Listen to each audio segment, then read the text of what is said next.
Episode 69, Whiplash. Well, just tell me what you really think. Tell me, tell me, tell me, tell me, tell me. There were no words. I sat there, hollow, cracking inside like glass. She stormed up to me. Get out! Get out! Get out! She yelled over and over again. I couldn't move. Couldn't think. She looked at the bowl of soggy cereal and flipped it into my face. You think you can come here and pretend to be her? Tepid milk and cereal sloshed down my chest. Glory! I murmured. No. You don't get to speak. I don't. I can't. She shoved me and the chair right over. Get out. Leave. Don't you ever come back. But I couldn't go. I just sat there, a white lump dripping sugary milk. Glory! She sobbed, drew her gun, and pressed it to my forehead. I'll kill you, she slurred around the mouth grip. I just sat there, feeling the barrel underneath my horn. I actually smiled and lifted my eyes to look into her anguished purple ones. You're the only one allowed to hurt me, I rasped ever so faintly. I supposed that extended to killing, too. Her jaw shook on the grip. Glory! I've been a very bad pony. And I smiled up at her as I wept. Please, Glory. Her shaking stilled, but her eyes hardened. She holstered the gun. Oh. I see what's going on here. You're the substitute? To handle me and my gross biological needs. My smile faded as she stepped back. Get out. I don't need you, and I don't need blackjack. She pointed imperiously to the door with a wing. What? I asked weakly. Like you don't know, she spat with contempt, then added in a mocking tone, if you can't restrain your carnal impulses, I'll just find a stand-in to handle your biological needs. She gritted her teeth, fresh tears running down her cheeks. She sat hard and just covered her eyes with a wing. Just go. Go somewhere else. Anywhere else. Had Cognitum sabotaged our relationship intentionally, or just in cold, cruel callousness? Glory! That wasn't me. Stop. I don't. I am so sick of blackjack. Of everything. She said, shaking her head. Do you have any idea how hard I worked trying to find a way to reach her? And then she returns and she's go. But I couldn't go. I couldn't do anything close to leave. Glory, that isn't me. Still not listening. She talked to me like I was nothing. Like when I try to help her she says I'm of no use to her now. Like everything we had done together was just. She said as she paced back and forth. Now it was my turn. I rose up on my hind legs and lunged at her. Thank goodness she didn't still have Rainbow Dash's body, or she probably would have tossed me through the wall this time. She fell back, and I landed on top of her. There was one brief moment when I thought I'd get through to her. Maybe a kiss would seal the deal. I pressed my lips to hers, closing my eyes, trying to will her to realize it was me. For a moment, I was pretty sure it had even worked. For a moment. Then her hoof slammed like a hammer to my nethers, and she shoved me off to the side. I curled up, pain temporarily overwhelming my brain. Glory rose. I told you, I don't want a replacement, she said coolly as she drew her pistol again, this time to turn me into far less annoying dust. I'd often wondered when the wasteland would break me. I suddenly wondered if this was when it would break Glory instead. Then the door opened again, and P21 trotted in with scotch tape on his back. "Hey Glory," the filly said. "You won't believe who we ran." And then she actually took in the scene before her. "What the hey is going on here?" Apparently Glory wasn't comfortable with killing me in front of a minor. She's just... Lost for words, she finally just kicked me as I lay there curled up and hurting. "Get out of here. I don't want a stupid imposter. I don't want to hear how much you love security. I especially do not care if Blackjack sent you herself. Just go." Somehow, the second kick hurt worse than the first. P21 set scotch tape down, trotting towards me with a frown. "Not a very good Blackjack impersonator, is she?" Scotch commented, looking me up and down. "Didn't do the eyes right, and not even a cutie mark decal." But P21 still didn't say anything. I just gazed at him with tears in my eyes. I couldn't convince her. I had thought Cognitum had taken everything from me, I hadn't realized just how right I was. A former enemy, Whisper, had accepted my identity more readily than the mare I loved. How sick was that? And if Whisper had met Cognitum and a few imposters with good intentions before I showed up, would she even have believed me? Was I even Blackjack anymore? Maybe there was a good reason I didn't have my cutie mark. Something cool and glassy bumped up against my temple, and I raised my eyes to see a purple healing potion held by P21. "Here. Brewed this morning. I know how bad it hurts to be kicked like that, miss."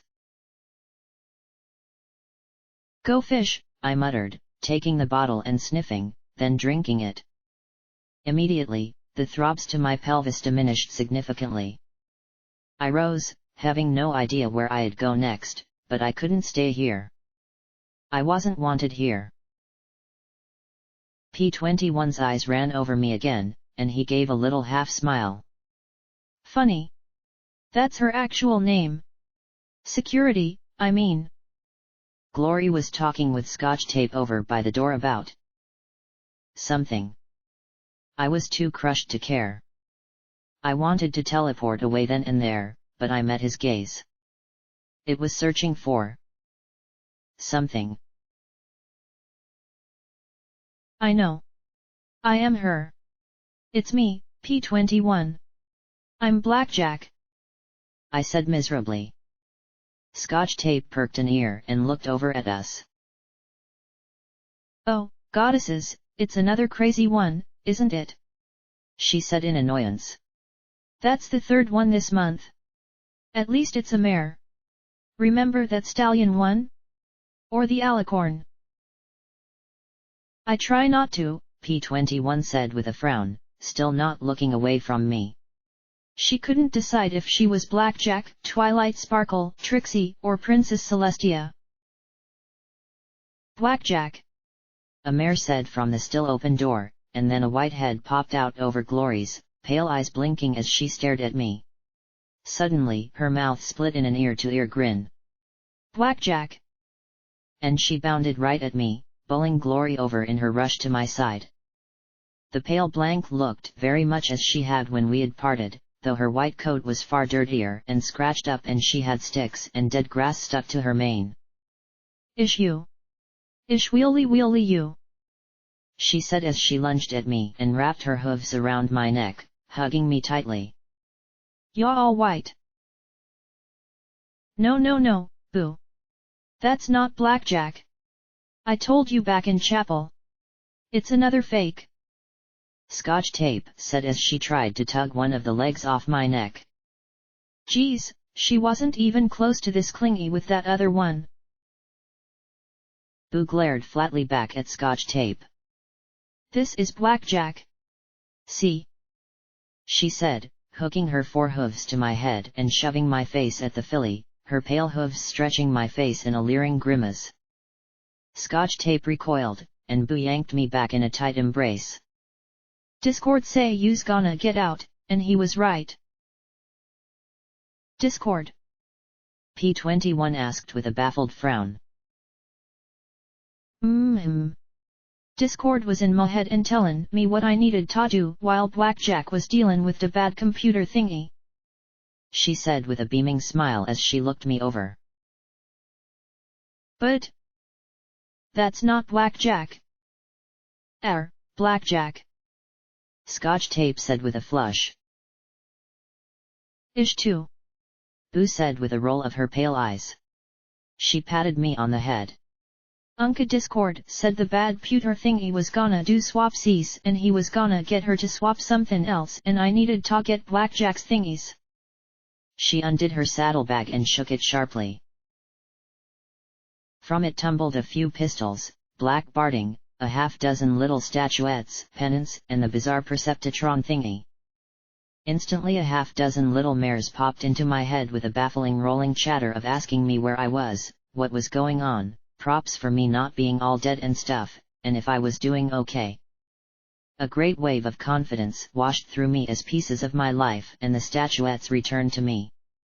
Wonderful as that sensation was, though, it was secondary to that of lifting up vigilance and looking at all those names inscribed on the handle. There was mine at the bottom, and I cradled it to my chest. "Thank you, Boo," I murmured. "No problem." Boo beamed. "Unca Discord said you would be saddy waddy without your swaggy waggy. Whatever dat means." She added with her own look of bafflement. Glory stared at me and the pale mare. "But it's impossible." Glory sputtered. "She knew things. Intimate things that only you knew about, Blackjack. She could fight like you. We watched her take apart 3 brood like they were nothing. But did she whine and angst about it?" I shot back, making her blink and frown, chewing her bottom lip. Add another little chink of doubt. I'd just keep laying them on till she cracked. "She must have copied my memories when she transferred me," I guessed. Add those to the messed up memories she swiped from Luna and any other lingering remnants and I guessed there was one pretty crazy mare in my body. "Copied your memories? Transferred you? What are you talking about?" Yes. This was it. My chance. I took a deep breath and spilled everything. Everything about the core and being too scared and confused to move, then finding Rampage and everything that followed. I then started rambling about how I had screwed up and should have left the core and found her and made sure everything was okay but I had been tricked and how I wanted to be with her for as long as I could and P21 too and we'd have lots of babies between the 3 of us and maybe Tenebra and Stygius and... She rammed her wing into my mouth, and I came out of my frantic state. Glory just stared at me, her cheeks flaming red. Behind her, P21 and Scotch Tape looked on, the former arching his brows with a mild smile and the latter with her eyes wide with shock.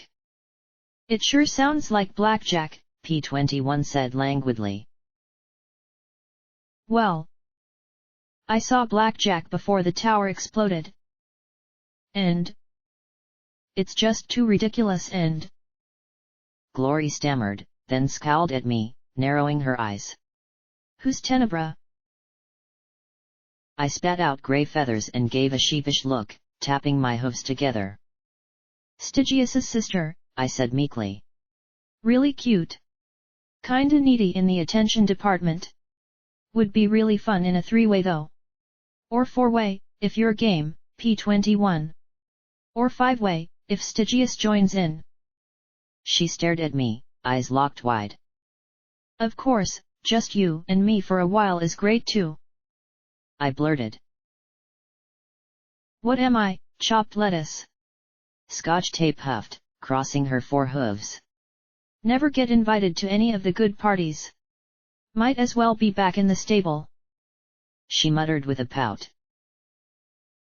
P21 just chuckled. "It's Blackjack. It has to be. No impersonator could be that bad." Thank you, I said, springing on him, wrapping my hooves around his neck, and kissing him as hard as I could. My brain caught up 10 seconds later and I drew back, afraid I had pissed him off. To my joy and surprise, though, he merely looked happy to see me. I nearly kissed him again right there on the spot. But wait. Wait. What about Rampage? She vouched for her. Glory said with a little frown. She threw her hooves in the air. This is just insane.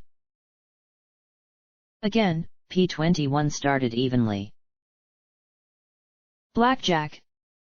Scotch squealed with glee while jumping forward to give me a hug, cutting him off. He smiled and patted her on the head before turning back to Glory. Exactly. Now, why don't we give her a chance to explain? Calmly. Glory still looked skeptical, but she nodded. For the third time today, I explained everything that had happened from the implosion of the tower to now, filling in everything I had rushed over before. Boo jumped in here and there, mostly providing dramatic reenactments, with sound effects, of the fight with the legate. Glory asked questions about Professor Zodiac and how and why I had a new blank body. P21 asked more about Cognitum. Scotch Tape wanted to know more about the bat ponies. 2 hours later, Blackjack nursed a sparkle cola and a developing headache.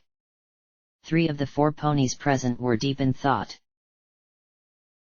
Boo, for her part, was building a tower of snack cakes, singing "Snack cake stack up, snack cake stack you up." It was a welcome disturbance to the awkward silence. Glory seemed completely at a loss, and I couldn't blame her. Okay. My turn, I said at last. Tell me what's happened since Cognitum showed up. P21 regarded the others before answering. Well, it was quite abrupt, actually.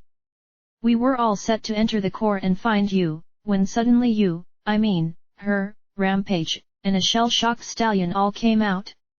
Like she knew exactly where to find us and what we were doing. She was really bitchy, Blackjack. Like, I've seen you whiny, but I've never seen you mean. She was mean. And as soon as she trotted out, she walked right up to those harbingers, told them she had assumed command, and they just accepted it. Scotch Tape said with a frown. I expected them to shoot her up a little at least. We talked to her alone, Glory said in a small voice. She answered enough questions to prove she was Blackjack, but when we wanted to talk some more, find out what had happened, she said Project Horizons was going to go off and she needed to stop it. Told me to keep my biological urges in check or wait till she could get me a replacement. Then she blew us off when we said we were going to help her. Best way you can help is to follow me and stay out of my way, she said. P21 said with a frown. Honestly, she could have given the Overmare lessons, Scotch Tape said absently. For a few seconds P21 stared away from Scotch Tape, his jaw clenched and a dark fury simmering in his eyes. And you thought that was me? I asked, a little incredulous. Blackjack, you've been gone for months. Last time I saw you, you had more metal than flesh, and for all I knew, something had been put in your brain. It wouldn't have surprised me. Glory snapped, then flushed again. Scotch Tape stared at Glory, then back at me and came to her rescue. And Rampage was there, vouching for Blackjack. She was pretty mean too, though. She's been rude, but I seriously think she'd hurt me if she wanted. We were confused, Blackjack, P21 said, drawing a deep breath and recovering. We didn't know what to believe. And there are impersonators of you and other heroes all over the place now. Some are doing it to try and exploit a famous name, but others are fanatical admirers or just plain crazy. Glory closed her eyes. One came here, said she had had her body surgically restored. She really believed she was you and not some damned raider whose whole family was wiped out by Enclave. Took 2 days before that story fell apart. Her cheeks burned even more as she rubbed her mane. She got you in bed, didn't she? I asked with a grin. That must have been 2 days I was watching some pony else through the Perceptitron. Really, how much could you watch other ponies going through their daily routines before dying of boredom? Wrong question to ask. She immediately burst into tears, covering her eyes with her hooves. I'm sorry. You had been gone so long, and... She seemed really convincing and... I'm sorry. I'm so sorry. I watched her sob for several seconds, glanced over at P21 and Scotch Tape, and they gave a pair of matching shrugs. I forgive you, Glory, I said, trying to keep my voice as even and uncondescending as I could. You love me and so you had sex with a version of me. No big deal. No big. Glory stammered, her face streaked with tears. I cheated on you, Blackjack. I let myself cheat on you. I fell for a cheap fake. And I forgive you, I said as I trotted over to her, put an arm around her shoulders, and pulled her in closer. I don't care that you had sex with some pony else. What I care is that you're happy. That's it. That is all that matters to me. So I forgive you. So please stop with the weird surfacer hang-ups about sex, because it's really weird. She melted against me, burying her face in my mane. Oh Blackjack, it is you, she sighed. That was all I needed to hear. That phrase in her voice and that tone made everything that I had lost somehow manageable again. I swept her up in my hooves and gave her a kiss she properly deserved. After so long apart, nothing would ever separate us again. An eternity, and far too short a time, later, we parted, and Glory and I beheld the amused smirk of Scotch Tape, the delighted smile of Boo, and the calm nod of P21. She blushed but snuggled up against me. What now? Okay, I said with a small frown. There was a large list in my head. And, oddly enough, sexy times with Glory kept aggressively, passionately bumping up on it, over and over, warm and wet and... I mean, later. Right. Velvet Remedy and the Zodiacs are getting word out that the other security is a fake and that I'm the real Blackjack.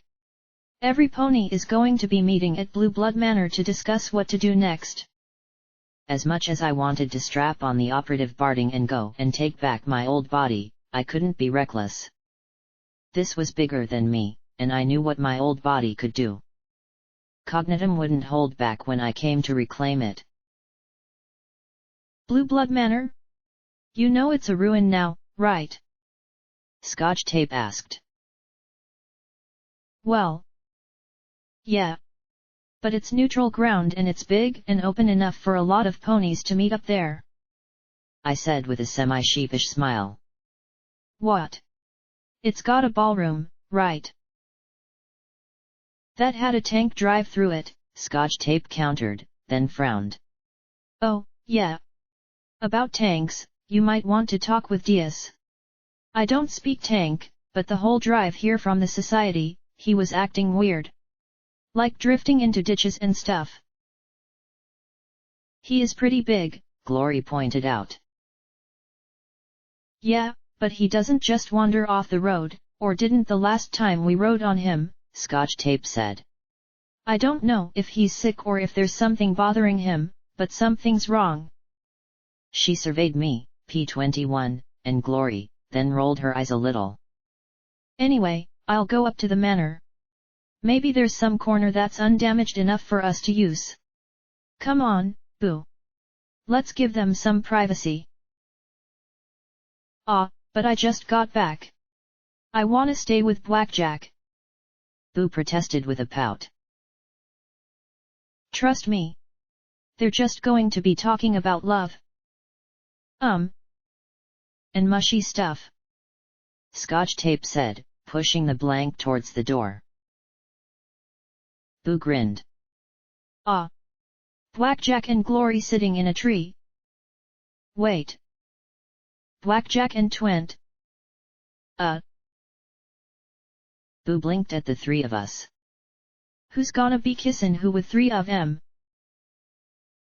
Probably all of the above. Now come on. I think that Charity got her hooves on some of those chocolate-packed fancy buck cakes from the society," Scotch Tape said with a smile.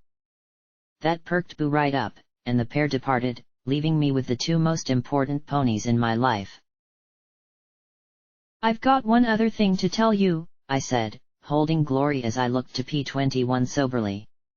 Much as kissing sounded absolutely awesome, there were other things I needed to talk about first. I shifted us over to the couch in the living room and bowed my head. "I'm pregnant."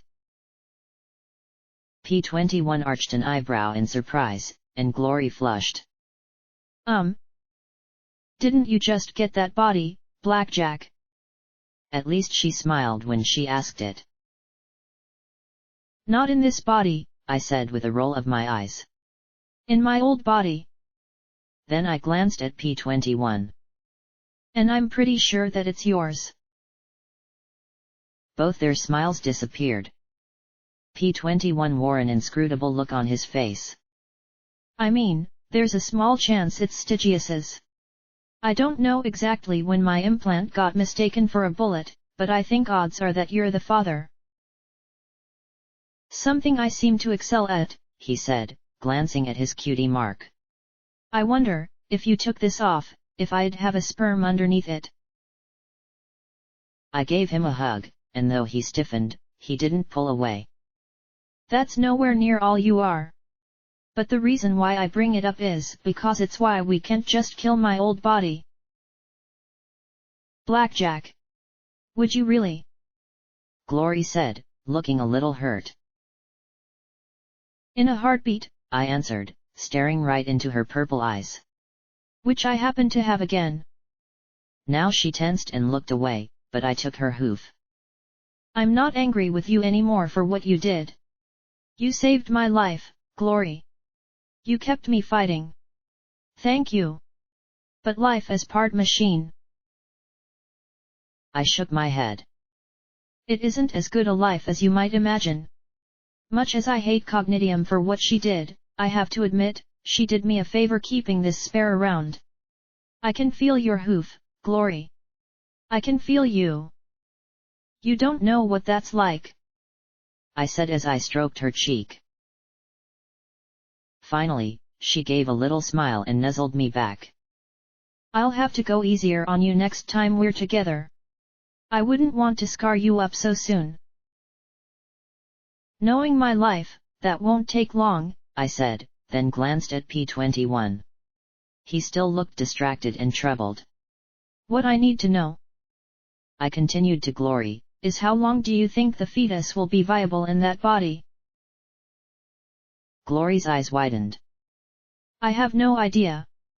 Your pelvis wasn't as heavily reinforced as your spine since the bones are so large, but if I have to estimate, 4 or 5 months. After that, cross-bracing will start to crush the uterine wall, and then..." She shook her head. "Then we're going to need a surrogacy spell. I can't carry the fetus. Blank bodies. Well, even though they're a copy, the plumbing down there doesn't really work." Now it was my turn to bite my lower lip. I looked at Glory, but she could neither cast such a spell nor be a suitable surrogate. It was supposed to be as close a relation as I could find. I'd need a unicorn, at least. "I'll talk to Triage about it." "Blackjack, there has to be some way I can help you," Glory said, staring at me in worry. "It's okay. Thanks, though," I said, pausing and fidgeting a bit. "I just need to know, P21, should I even try to get my baby back?" P21's eyes shot wide as he gaped at me. What? Why? How? He stammered, then composed himself with a sharp breath. How could you ask me that? Because as far as I'm concerned, it's your baby too. And putting a bullet through my old body's head is easier than trying to get my unborn baby out of it. I closed my eyes, tears streaking my cheeks as my mind struggled with the horrifying choice before me. It stuck in my throat, and finally I sobbed. I've given up so much. What's a little more? No. He said sharply, and I flinched. He sighed, covering my hooves in his. No, Blackjack. You're not giving that up.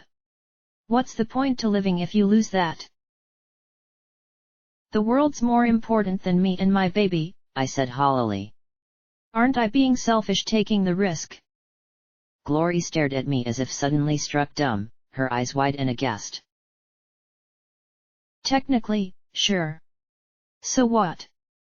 He asked scornfully. This is something you need to be selfish about, Blackjack. This is our baby. I've had a rough time learning what that means from Scotch. I want to know what it's like to do it right from the beginning. I want this. And you need something that you won't sacrifice, Blackjack.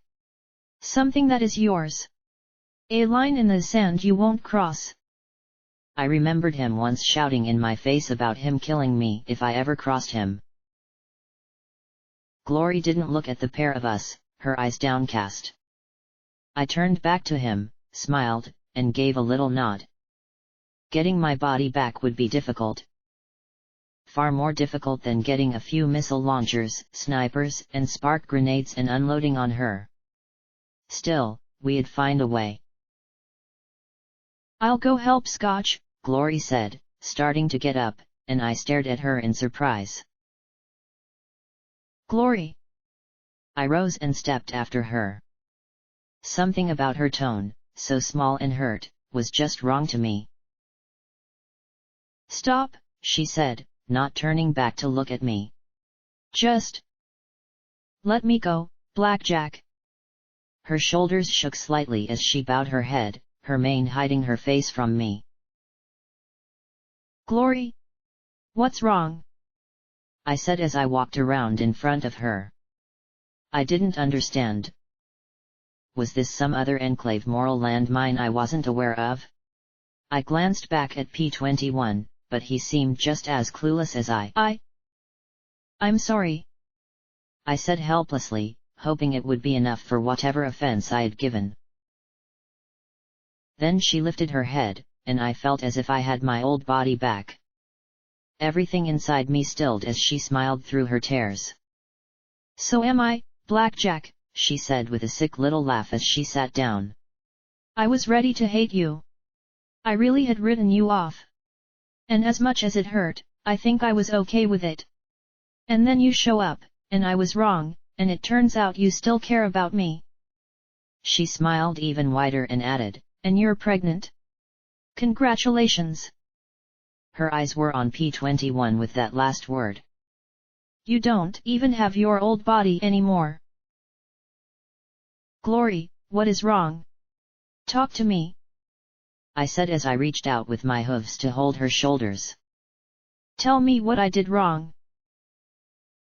She cocked her head, smiling at me with a look of pity as she wept. Blackjack, do you love me? Of course I do, I said, immediately. Why? Glory asked in that soft voice. So tender. Such yearning to be understood. What? I blinked in bafflement at her.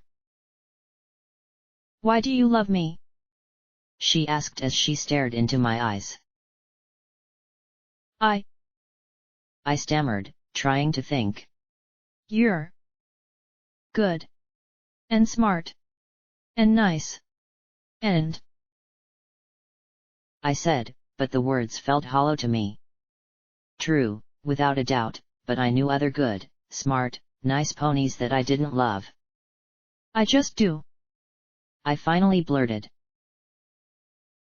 She just shook her head with that horrible, sad smile. I know you just do. But that's not enough. I loved you because you protected me. You were so strong. Too strong.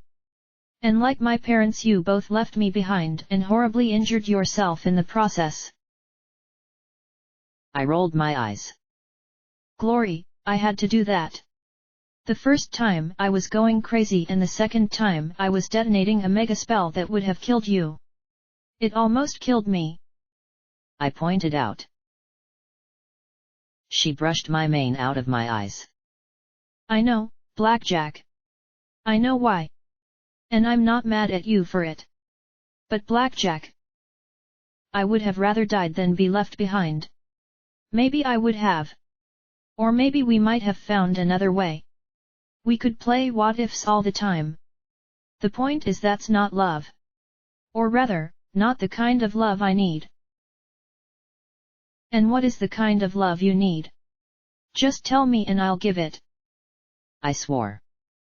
Anything to make this stop. She actually laughed, and then wiped her snotty muzzle on a hoof. Just like that? Funny thing is, you would. You would try to. I know. She sighed. What I need is some pony who needs me. Not just for emotional support, but who needs me with her. That won't try and treat me like a helpless baby. She shook her head. I'm not that mare that was trapped under the floor anymore, Blackjack. I haven't been for a long time. But I need you, I swore, trying to put as much feeling into it as I could. You need someone, Blackjack. But it doesn't have to be me, she said with that wistful gaze in her eyes. In fact, I think right now that it shouldn't have been me at all. I was just clinging to you in the hopes that, eventually, you would love me the way I needed to be loved. But Glory, I fumbled, feeling gut-punched. I can love you like that. I can. No, Blackjack. You're a good pony, but you can't put me first. You almost didn't put your own child first. That scares me. I can't imagine the kind of mare who can do that. I wonder if I could ever do what you do so easily. She said quietly. I wondered if this was really happening. Maybe any second the sadistic torture program would pop out of the couch cushions and go, surprise, want to execute Golden Blood now. Then I'd be free to meet the real Glory and everything would somehow, magically, be fine. Damn it. Little Pip never had to go through this. Why did I? I looked at P21, but all he gave me was his own sympathetic gaze. Not a shake of the head or a nod of advice. Not a word. This he was leaving entirely up to me. I returned my eyes to her face. You've been there for me so many times, even with all my mistakes and screw-ups. I don't want to lose you. And I'll be there for you in the future, Glory said quietly, as a friend. But you and we don't have anything anymore. I've always been carried along, swept in your wake, left behind, and picked back up again. She covered my mouth with her wing. And I know you do like me and care for me. And I'm very thankful for that. But that isn't love. You have a deeper connection with P21 than you will ever have with me. And I need someone I can have that connection with. It isn't going to be with you. She sniffed and leaned up, kissing my cheek softly and then pushed my hooves off her shoulders. She started to walk out the door, and I just stared after her. Then I blurted. Glory, do you love me?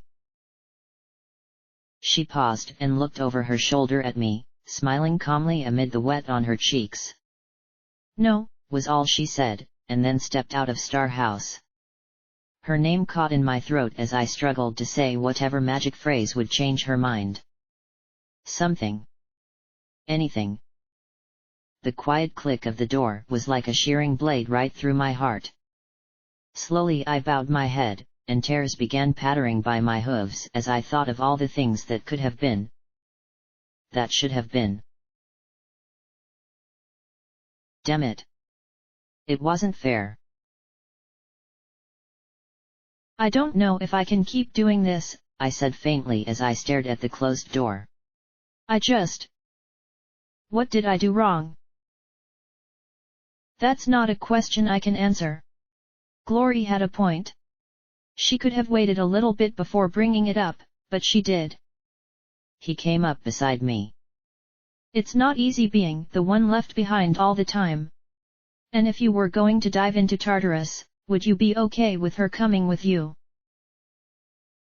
I closed my eyes and saw her wing fall off. Heard her anguished screams begging to die. No. No, I wouldn't. She knows that, Blackjack. We all do. And I know exactly how you feel because I feel the same way with Scotch. Part of me wants to tie her up and keep her here where it's safe, but I can't do that. Not if I wanted to keep her as a daughter. He smiled and patted my back. Do you love me, P21? I asked as I looked at him. He blinked a little, seemed to think a moment or two, and then nodded once. In a way, maybe. It's not a love I'm used to. I think you're the only mare I could ever feel that way about. Why? I echoed her question, thinking that if I heard his reasons, maybe I could find some way to fix this mess. She's right. We've been through a lot together. We have a common background. We've suffered the same troubles. We have lots of the same feelings. Lots of the same fears. He sighed and nuzzled my cheek lightly.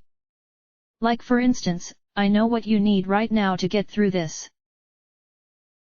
Nothing was going to help me get through this. Ever. Like what? I asked skeptically. He gazed warmly into my eyes with just a look and I blinked. What? Then I felt my insides give a twitch.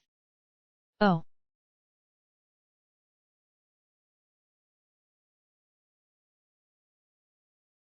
I've been called a bad pony for a wide variety of reasons. As I lay there in bed, I wondered if having rebound sex less than 2 minutes after the breakup was a valid one. P21 had taken me upstairs and systematically eradicated my ability to hate on myself with a deluge of dearly missed endorphins. As upset as I was about what had happened between Glory and myself, P21 had simply given me such a wonderful slurry of sensation that I couldn't hate on myself right now. One thing was clear, Stygius had lost his crown.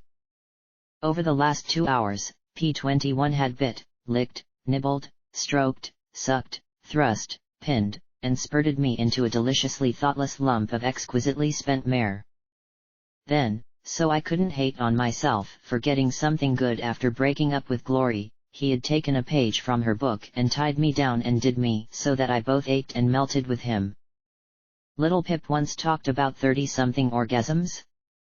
Well, if I ever talked to her again, I'd have to compare notes, because the way my everything was buzzing, I couldn't tell if I'd had dozens of small ones or if the one he had given me a little less than 2 hours ago just hadn't ended yet. I was slimy and sweaty and achy and creamy and half a dozen things besides, but one thing I wasn't doing was crying my eyes out. Feeling better? He asked into my ear as I lay slack on the bed. I could only nod my head, given that the bridle didn't let me talk. Need more? He asked, touching my wonderfully sore posterior and making me groan. I finally shook my head. Tempting as it might be, I couldn't do this forever.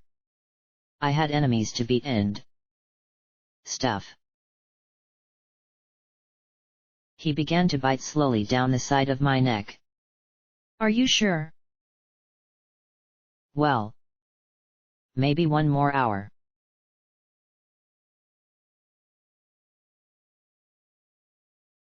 Okay.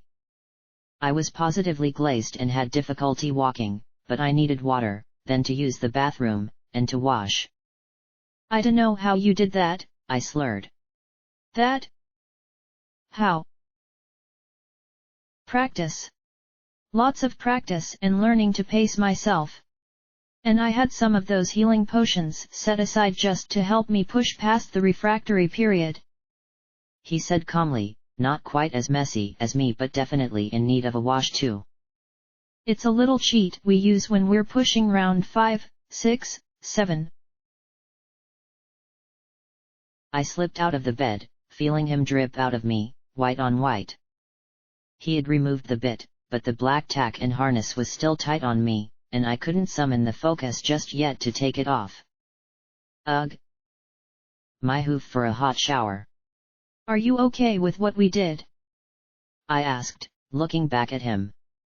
The question made him frown thoughtfully. If his fur hadn't been spiked in erratic ways, he'd have looked far more moody. Finally, he smiled. If it had been any other mare? No. No, in a big way. But it was with you, so I think it's fine. He replied evenly, then raised a hoof. If, however, I feel myself getting shaky or panicked, I'll let you know. He stretched, and I found my eyes lingering on his athletic, toned rump, making my insides twitch again, but no. I had meetings to do and stuff. Of the 6 tiny mares in my head, one suggested one more round, one said enough was enough, one couldn't stop giggling, one was taking notes, one offered critique and pointers for next time, and the last had her eyes covered with her wings as she blushed into her hooves. Come on. Let's go clean off. We can clean this, too. I said as I gestured to the harness he had bound me up in. Walking stiffly, I stepped out the door. Blackjack, I should go first. I know I heard some pony downstairs a few hours ago. What if some pony came back? He asked as I walked along the balcony. With my sweaty, sticky mane in my eyes, it was hard to see as I trotted down the stairs. Oh please, who could? I began to say when a throat cleared. I froze and scraped my hoof across my bangs. I stared down at Calamity, Velvet Remedy, Stygius, Tenebra, Golden Blood, and Whisper all sitting in my living room. Golden Blood was at the foot of the stairs, one brow arched as the others all stared at me. Velvet seemed to be struggling to speak. Tenebra's eyes popped wide as a little trickle of blood dripped down her lip. Told you she'd totally come down the stairs like that. Pay up. Whisper laughed, smacking Tenebra's shoulder in her glee. The bat pony wobbled like she was made of wood. Little Pip never did that, Velvet said stiffly, cheeks burning. Harness might look good on you though, Calamity replied casually, giving Velvet a wink. Might look better on you, Velvet countered, her cheeks flushed as she regarded me. I do hope you'll forgive us, but we let ourselves in. And you were occupied and... Ahem. They seemed to be waiting for me to do something. Walking quite stiffly down to the bottom, I gave Velvet Remedy an easy smile. Oh. No worries. I mean, I'm glad all of you are here. P21 was just helping me with some problems I'd had. I gave a deep sigh. On the plus side, it was really good, on the negative side, my rear is really raw. I beamed a smile at all of them. Do you mind if I wash up, or do you want to talk first? I said as I wiped some semen from my muzzle. Calamity and Velvet both gaped at me as little white gobs fell behind me. Drip. Drip. Drip. My eyes went from one to the other as the silence continued. What? I asked in bafflement. Dear goddesses, she's like the anti-Pip, Velvet murmured, eyes wide in a mix of wonder and horror. What? It's just semen and some bondage gear. I said with a shrug and not even the barest hint of a blush. I'll be right back when I've stopped oozing out my backside, I said as I headed to the door. There was a thump as I opened it, and I glanced over my shoulder to see Tenebra passed out on the floor. Whisper seemed unable to breathe in her wild mirth. I gave P-21 a baffled look as we stepped out into the rain. Surfacer ponies. Who could figure them out?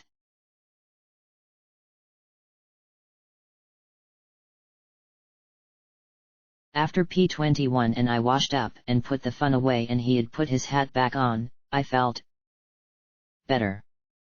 Guilty. Upset. Confused. I'd probably be a sobbing mess when it all came back on me. But right now, I was stable enough to do what had to be done. Our little troop headed over towards Blue Blood Manor. Velvet's alicorn friends cast the rain shielding spell to keep us dry and let us talk. They were all beautiful and regal, but it just wasn't the same. I idly wondered how Sam was doing. I kept running through what I'd say, who might show up. For all I knew, it would be just a dozen or two ponies curious about the blackjack impersonator. The weather, which had been hammering down, now let up into a very un-Huffington-like drizzle. The almost continuous lightning strikes had halted. The winds had died down to an eerie stillness. I didn't like it. If the clouds disappeared, I might have a heart attack. Please tell me that this nice weather is Little Pip's doing, I asked Velvet plaintively. It's Little Pip's doin', Calamity said, straight-faced. Velvet glared at him, and the bandaged stallion smirked. Woot! She said please. Little Pip hasn't found a way to cut through the interference. Homage was working on a tower with Ditzy. Number 13, I think. She might have found a way and just not forwarded the message to us yet. She looked over at me. She should be at the meeting. She can tell us then. She glanced at P-21 talking with Calamity, the former occasionally letting his eyes wander over the oblivious latter, and asked in a quieter voice. Are you okay? Been a long time since I could answer that with a yes, I said with a small smile. I checked behind me. Whisper was forcing Stygius and Tenebra to have a discussion about me and Seaman. Golden Blood walked behind them, silently, eyes downcast. I glanced over at Velvet. Can I ask you a question? Why do you love Calamity? The question seemed to surprise and even amuse her. I don't know. It was the wings originally. Yeah, there's just something about flyers, I said with a rueful smile, making Calamity and Stygius nicker and P-21 roll his eyes. Not that, Velvet laughed, then paused, and reconsidered. Well, not entirely that. He's good. A protector. Loyal.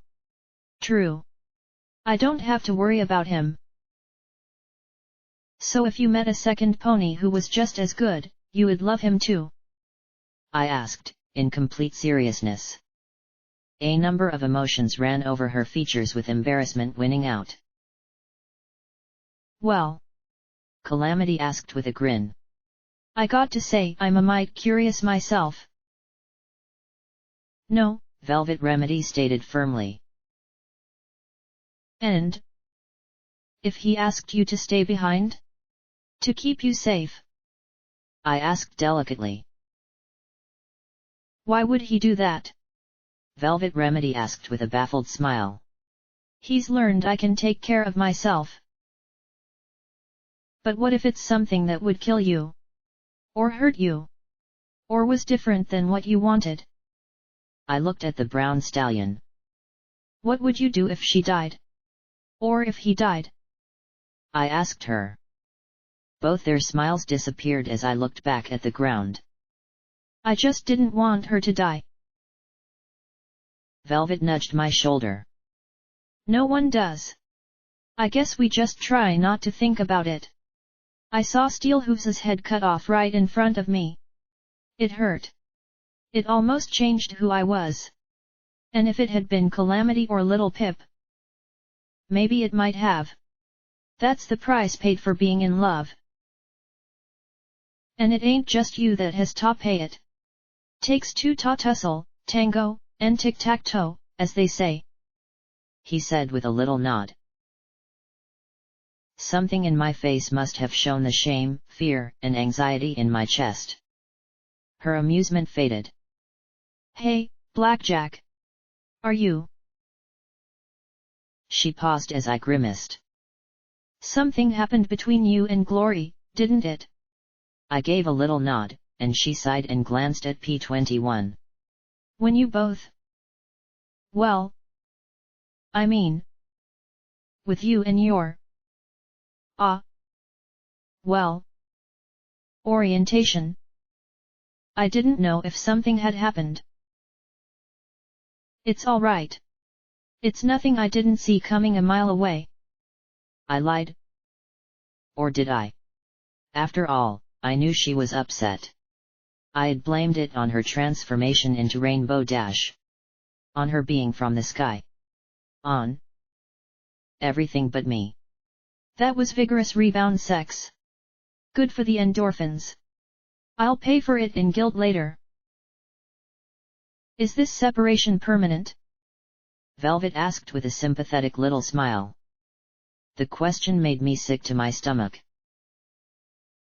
Probably should be, I said, feeling that ache inside my chest. I have things I have to do, and she'll be better off with some pony else. Honestly, this should have happened long ago. I faked a smile as happy as I could. Think of sexy, happy inner thigh nibbles. Don't think about anything else. Pretend like nothing had changed. Self-delusion was so familiar that I could step into like it was nothing. But it wasn't nothing. Part of me asked what was wrong with me. The other part questioned what was wrong with her. Part of me was afraid to find the answer, and another wondered if it was worthwhile. Not the most focused pony in the wasteland, are you, Blackjack? I thought to myself. She sighed as we climbed up the hill towards Blue Blood Manor. Or what remained of it. Between the Crusaders, the Harbingers, and Dias, most of the once immense building was smashed. Even the wing that had held Vanity was gone. I started to feel both sad and upset. Silly, given all that had happened. Battlefields didn't respect the dead. Still, I would have liked one thing to remain sacred. Then I spotted a stone slab beside the road that hadn't been there months ago. About 6 feet high, the flat face had been worked smooth by what I suspected was an arcane disintegration beam. Then some pony had cut in the face. Vanity. Here lies a noble heart. Good night, sweet prince. I approached the slab slowly, my eyes tracing the carvings. Some pony had taken great pains to cut those letters an inch deep into the granite. At the base was a smaller phrase, in appreciation. Then more than a dozen names. I read each one over and over again. We wanted to remember him, croaked a ghoul's voice, and I started and looked at the teal ghoul Pegasus in maid's livery, looking as dry and desiccated as a feather duster even in the humid Huffington air. Harpika smiled softly. It's too easy to forget some days. At least this way, his name won't be forgotten. I choked as I regarded the stone. Forgotten. When I died, how would I be remembered? Would any raise a stone with my name upon it? Probably not, and if they did, it would be undeserved. To be forgotten was true death. With flesh rotted and bones pulverized to dust and the great histories lost to the passage of time, what of the person who had lived? Or had they ever lived at all? There were 12 names on Vigilance's mouth grip, but what did I know of the first 10 but their names? Almost nothing. And when Vigilance rusted away, would anyone ever know? Blackjack? P21 asked as I trembled, feeling all those happy endorphins falling away. No. Keep it together, Blackjack. Fake it. Smile. I'm fine. I'm fine, I said as I struggled to regain my balance. I was in control. Or if I wasn't, then I had to act like I was. Just as good. Just fine. Doubt lingered in his eyes, but he gave a small encouraging smile. He would have been honored. Golden blood rasped silently from behind me. I never knew a pony more inappropriately named. Harpika blinked her milky eyes at the scarred unicorn but then gave a happy little squeak at the compliment. Thank you, she said as she looked at our party. I was told to wait out here and bring you to the others when you're ready. Did Homage, Ditzy, and Lifebloom make it back? Velvet asked the teal ghoul. I believe so, ma'am. Those are your friends from out west? She asked. Velvet nodded. Ah yes. They did 10 minutes ago. They're waiting in the garden. Garden. I looked across the ruined manor and spotted the ballroom. The roof collapsed in due to a tank being driven through it. It was the only place with enough space. The manor is a terrible mess. Those crusaders were absolutely ghastly. Children can be so destructive at times. The ghoul said in her whispery rasp. True, and having a battle and a tank driving through it too had done absolutely nothing for the structure. The exterior walls were still intact, but the interior rooms had collapsed in on themselves. There were still some signs of what the rooms had been used for, but I guessed that, in a year or two, the manor would be just another ruin dotting the wasteland. Provided Horizons didn't kill us all. Didn't kill Velvet and Calamity. Didn't kill Glory. Didn't kill P21. Didn't. Blackjack. P21 said in alarm as I swayed. For some reason, I couldn't quite breathe. It was all going to fall apart. I was going to get every pony killed. I had fucked up too badly for too many reasons and I couldn't do it. My heart thundered in my chest. What was I even doing? Blackjack. P21 shouted. Anxiety attack. I heard Velvet say, but it sounded like it was coming from far away. She needs to go back to Star House. This is bad. No. I choked, trying so hard to keep it together. There wasn't any more time. No more time for anything. Anything at all.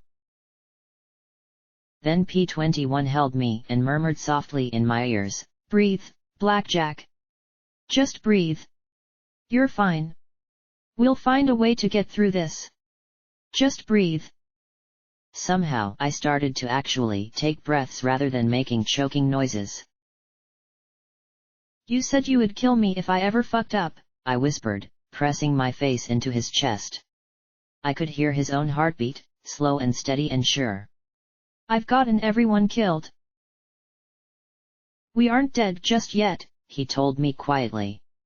Now just breathe and calm down. It took me about 3 or 4 minutes before my heart resumed a normal rate and I no longer felt like I was going to pass out.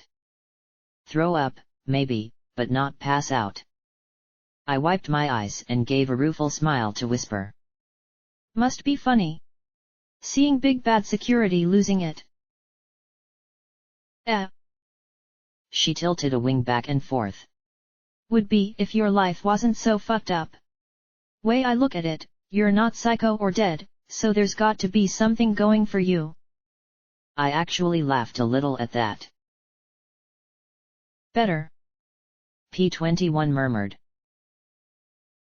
Yeah, I said, and together we continued around the side of the manor towards the back.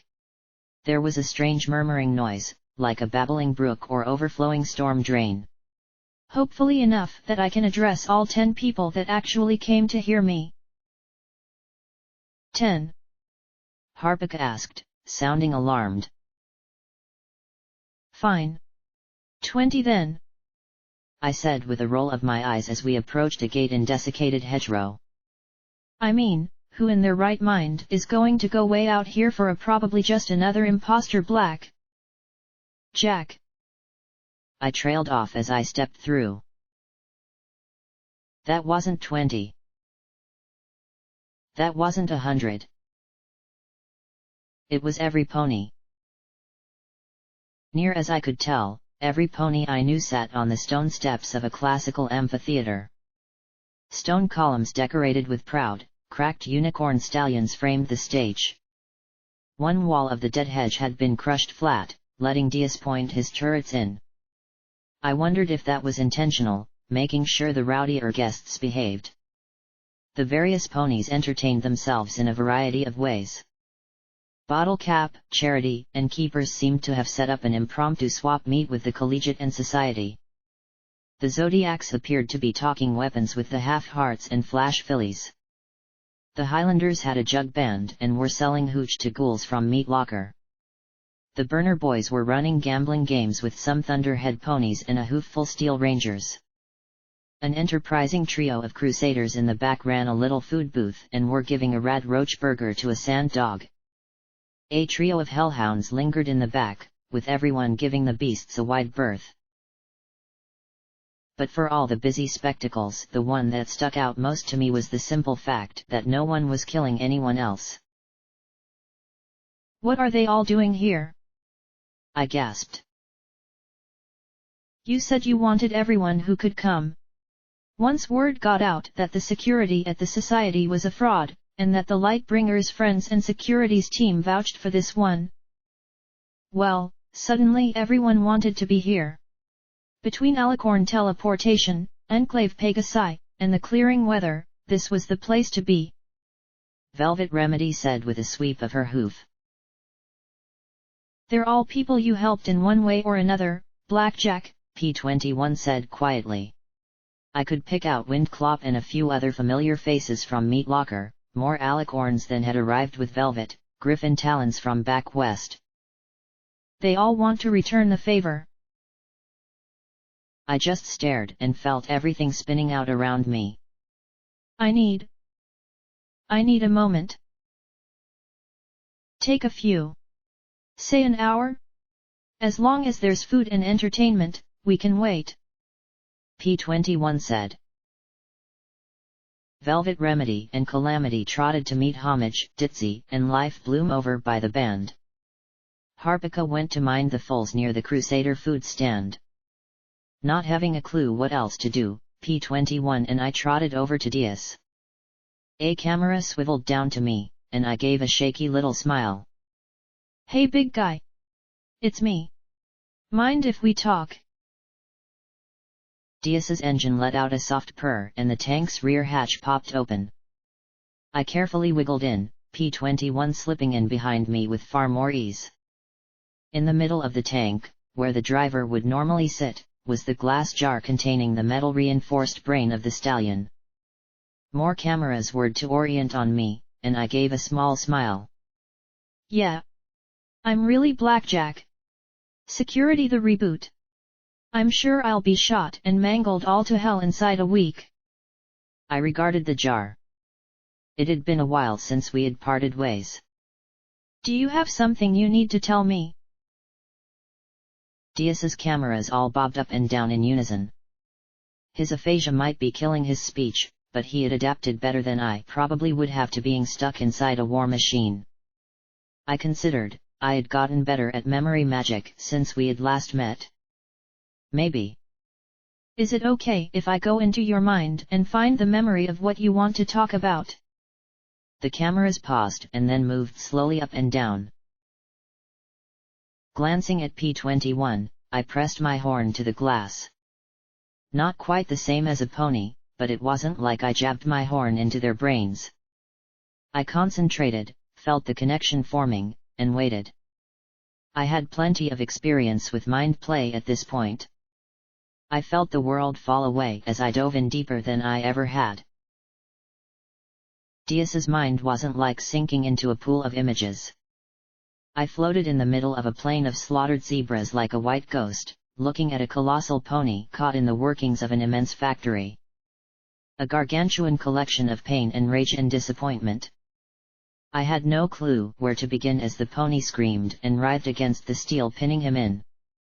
Every few seconds, the gears tried to turn, biting deeper into him. But he didn't have a body anymore. I recalled Glory or Triage telling me brains can't feel pain. So why? When I had lost my legs, I could still feel them. Just because they were gone didn't mean they weren't real to my mind. Could all this pain be the same thing? I floated over to one immense gear and gripped it with my hooves. The thing was my size, and in the real world I'd never be able to budge it, but this was the mind. In the mind, will counted more than muscle, and willpower was just a nice way of calling a pony stubborn. I had stubborn coming out my ass. With several pulls and yanks, I dislodged the gear. Instantly a deluge of words hammered into me as an explosion of gore erupted from his side. No good rapist. Fucking rapist. Rapist scum. Rapist asshole. Deserves to die. Deserves to suffer. Just put a bullet in his head. I pushed through, forcing the gear free of the rest. Rapists fucked up, and it was easy to say that all of them were scum, but no pony deserved this. I latched my hooves on another chewing pair and pulled with all my strength. Not my boy. Not my child. My son'd never do this, hammered into me. Well, I had done some things my mom would be ashamed of too. I pushed through the pain till those toothed wheels tore free. Again and again I swooped around him, attacking the metal that encased him. I grabbed one and a single word screamed across the plain. Cunt. It was accompanied by the images of dozens of different mares who had rejected and hurt him, hitting me like a sledgehammer. Well, I had been a cunt in the past too. I strained and pulled as hard as I could, the gear groaning before it tore free in a waterfall of gore and a scream of rage and frustration. I seized another and heard Big Macintosh say solemnly, "I'm right disappointed in you." Well, I could empathize with that as well. I seized a gear and was instantly hit by sensations of all the mares he had violated. I could feel him going inside them. I nearly cut the connection then and there, but I was here to help him. Then, after several seconds I realized something. He wasn't getting off. It was as if he was just beating them up inside with his cock. I couldn't forgive that. But I could understand why he had done it. He had deserved punishment, but not this. A little empathy would have gone a long way towards helping Doof be a better pony. Suddenly the machinery ripping into him shivered and began to come apart. Massive beams and girders began to collapse all around him as the crushed pony within forced his way free. I backed off as he burst cables and bent steel. Finally, with a clanging clamor of an ironworks being dropped, his head burst free, and he screamed a single word that echoed across that plain of carnage. Not cunt. Why? As he sat there, gargantuan and alone, the grey stallion sobbed and bled. I hesitated, then slowly approached his colossal face. I don't know why, Doof. I'm sorry, but I don't know why any pony put you through what you suffered. I answered. I was just the last in a long life of pain and suffering. I just know you want to be a better pony, and I just want to give you the chance. He sobbed, blubbering in the midst of that plain. Finally he wiped his eyes. I don't hurt so bad no more. You do that? I think so, I said with a nervous grin. Why? He asked as he looked up at my glowing, ghost-like form. 'Cause. Who wouldn't? I asked back awkwardly. No pony, if they think you're scum, he answered back, his voice deep and rumbling. If you're scum, no pony will give you the time of day. They'd rather you died than give a bit of help, cause you fucked up, and you deserve it. Well, I don't care if you are scum. No pony deserves that. The massive dwarf just stared at me. He still had metal spurs and shrapnel embedded in him. Some of them just went too deep for me to pull out. I just knew it. There was a limit to how much I could do for him here. Rampage is in trouble, he rumbled. Yes, she is, I said. Then I balked. Do you mean in general or something specific? He pointed ahead of him, and in the air a massive window appeared. The image was grainy, as if captured through a camera. It showed Rampage confronting Cognitum outside the Elysium Country Club, and... what in the world had she done to my body? On top of the 2 beam rifles she had added to her sides, she was flanked by 2 small hovering robots sporting a long beam weapon each. And she had added spikes. Spikes. They covered the little filly and the cutie mark etchings and made her look utterly ridiculous. Had those been added before or after her little speech? The striped mare started out grinning. Then snarling. Then she lunged at Cognitum. The cyber mare stopped her calmly and efficiently with a raised hoof, then telekinetically lifted her and slammed her once, twice, thrice into the ground. Then the hovering robots disintegrated her. Suddenly a targeting reticle appeared on Cognitum, and Diaz charged towards her. Cognitum gave a chill stare at the tank. I could almost imagine her calculating precisely how to strike to destroy it in a single blow. Suddenly a filly Rampage rose up and threw herself in the path of the machine. The vehicle immediately halted. No, Diaz. I need her. Rampage sobbed. Stop, you big idiot. Interesting, Cognitum purred as Diaz ground to a halt. Cognitum smiled down at the little filly. You will get what you want when I decide to give it. Perhaps in a century or 2. But let me assure you that if I die, you'll have eons to contemplate your meaningless, worthless existence, Rampage. I am the only one who can give you the death you seek. Cognitum trotted away with a satisfied smirk that made me want to run her over with a tank too. But something bothered me. I turned to the mountain of grey and regret. Why did you care about Rampage? It would have been great if it had been about keeping her safe or something, but I suspected that it was something else. He lifted his great brown eyes. Because she's my daughter. What? I asked in bafflement. She's... How do you know?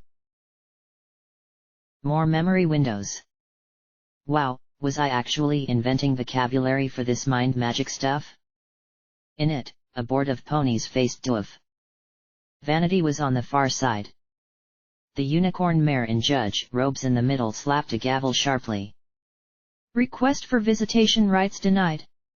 The court sees no reason to grant any privileges to a prisoner with such a contemptible record of behavior. The ponies behind the board began to file out. Doof lunged forward, and 4 guards wrestled him back. Let me see her, he roared. I'll fuck all of you cunts, let me see my daughter. Vanity stopped at the exit. The white stallion appeared. Tired. There was grey at his temples and bags under his eyes. He glanced contemptuously at Doof. Give it up, Doof. In 20 years you'll be free. Sooner if the MOP gives you psychological adjustments. Stop tormenting Twist with these endless appeals. In 20 years she won't be my daughter anymore. She'll just be some stranger. I want to see her. I want to know what she looks like. Doof said, pulling the guards forward as he leaned towards the unicorn. Vanity stared at him flatly, then drew from his vest a small photograph. He levitated it in front of Doof's face. In it were Twist, Shajap, and a little filly with a curly mane. Peppermint favors her mother, Vanity said coolly. Can I have that? Please, let me have that, Vanity. Doof begged. For a second, the unicorn seemed about to relent. Then one of the guards shoved Vanity aside. Out of the way, we need to get the prisoner back to his cell, the mayor said sharply. Vanity hesitated, then returned the picture to his pocket, backing away as a squad of guards surrounded Doof, trying to get him out the door. You cunts! He roared as he was borne away. I'll kill all of you! All of you! The window faded and disappeared. The stripes are different, but I'll never forget my little filly. A dozen more windows opened up, some showing a desolate R lost in the stadium. A filly rampage taking out a raider 4 times her size. An image of the mare pitting a rad roach against Gorgons, and then when she lost, wrestling the monster pony instead. An image of her getting fitted for her armor. I could almost imagine Doof looking on. You never told her? I asked. I was Dias. Baddest bastard birthed in the wasteland, and I didn't have a shred of proof. Not like they can do paternity tests anymore. So I tried to make sure she had a place in the Reapers. Besides, if I had gone soft on her, it would have come back to hurt both of us. Reapers don't do soft, he said low and slowly. Besides, who wants to know they had a monster for a father? Better I just stay back. She would have wanted to know, I answered. It wouldn't do any good now. I can't even hold her like this, he muttered. I think she's in a lot of trouble. I want her to be happy, and I can't help her like this. Can you promise me? Can you promise to help her? I don't need to. I will help her. She's my friend, I said firmly. I won't give up on her just because she screwed up. Even though she stabbed you in the back? Dias asked with a small smile. I don't know how you do it. I'm really stupid, I said with a hapless grin. I want my friends back, and I want every pony okay. And yeah, I know it's immature and naive and I just want it that way. Call me an idiot. Dias stared at me with that same look Rampage always used to give me, then slowly shook his colossal head. Be careful, cunt, he said, the word about as affectionate as he could manage. You too, Doof, I answered, then cut the connection. I opened my eyes and sighed. Well, as much of a screw-up as I was, I could at least still help some pony a little. I started to make my way back towards the hatch when I heard P-21 say sharply outside, No. You need to go somewhere else right now, Glory. I froze, then slowly peeked out to see the pair arguing behind the tank. But I need to tell her, Glory began.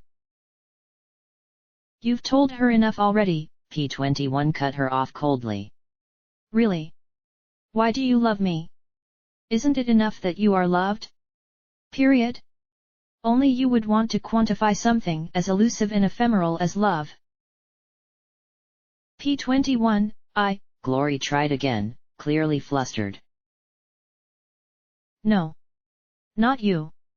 You cut it off. You could have had her wrapped around your hoof. It should have been you trying to deal with the shitstorm going on in her life. But no, you had to pile it on with another shitstorm, and if there's any pony that needs shit squared in her life, it's Blackjack. He stormed on, pointing a hoof away. Just get out of here. She needs you like a baton to the kneecap. She just stood there, her face stern. I know you love her, P-21. P-21 paled as if she had slapped him. I also know that as long as she and I are together, you and her wouldn't be. It took 3 bottles of champagne to get us in the same bed. Not a good sign for an open relationship, even if it would make Blackjack happy. I know myself and I'm not going to pretend I'd be okay with something I'm not. Ugh. But it would have been such a simple solution. Why couldn't anything be simple? You couldn't have waited till this was over? Let her do what she has to and then break her heart. P21 muttered. There is no good time. You two have a baby together now. You're. Glory started to tear up. Do you know how much it hurt to hear that? You two have something I'll never have with her. And sure, I could pretend that the foal is mine or adopt or something, but it'll never be the same as what the two of you share. She hissed in pain and shook her head. Better I find some mare I can share that with. Some mare who won't make me wonder if I'm second best. Who won't try and make me stay back, even if there's risk. I don't know if Blackjack even loves me, P21 said uncertainly. We had sex. Love is different with Blackjack. You'll find a way, Glory said with a small smile. And what I wanted to say was that Mare Duwell has spotted the blizzard and Sir Oko to the southwest over the Luna Space Center. There's a chance that Hoarfrost and Afterburner might be working with Cognitum. That's all. She turned and had started away when P21 stammered, Glory. She paused and looked back at him, one brow raised. I'm sorry it turned out like this. Again, that sad smile I hated so much. You love her. You don't have anything to be sorry about.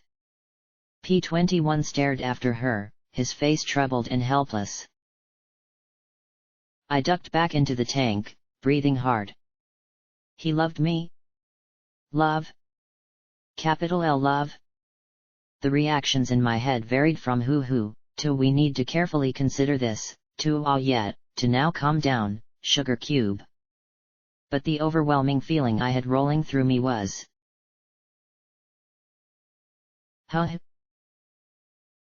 How did that happen? Like me as a friend, maybe. I could understand that. We had been through a lot together. But love? Love. L-O-O-O-O-O-V-E. L-O-V-E-E. No matter how I bounced the word off my brain, it came back as a raging ball of doubt and uncertainty. How could he give it? How could I deserve it? Did I even want it at this point? And that horrible, nasty little Y popping up right, left, and center.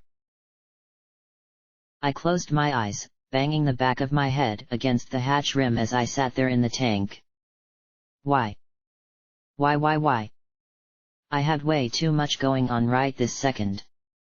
I'd just have to focus on getting things with Cognitum finished. Once that was done, we'd have the rest of our lives to talk about love and family and a wonderful life I could only barely imagine right now. I slipped out of the hatch and gave P21 as fake a smile as I could manage. Hey! Some pony was talking about the Space Center. I gave an exaggerated look around the hillside behind the tank, ignoring the purple tail disappearing around the corner. P21 blinked and stared at me. Oh. Yeah. There's word that 2 raptors were seen over by the Luna Space Center. The Sirocco and Blizzard. Might be they've hooked up with Cognitum. He paused, uncertainty gnawing at him. Blackjack.